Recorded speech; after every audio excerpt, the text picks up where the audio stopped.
Для этого блюда не обязательно брать молодые кабачки или цукини, ведь мы будем натирать кабачок на терке.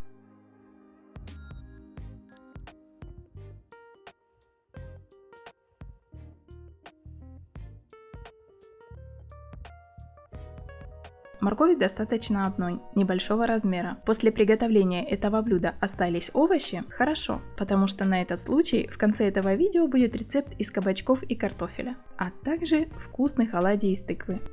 Чеснок 3-4 зубчика, выдавливаем через пресс.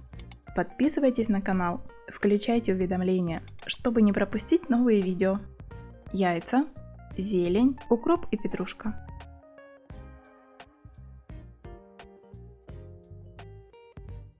Соль,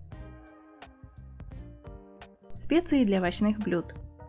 Перемешиваем.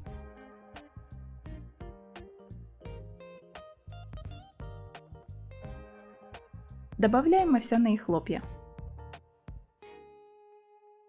Отставим фарш на 20-30 минут. За это время кабачки пустят сок, а овсянка его заберет. А что получится, смотрите в конце этого видео.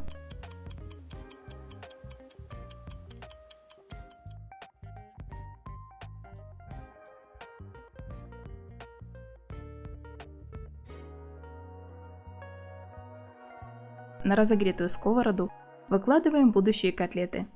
Жарим по 3-4 минуты на среднем огне до золотистой корочки. Переворачиваем и доготавливаем. Корочка хрустящая, внутри сочные.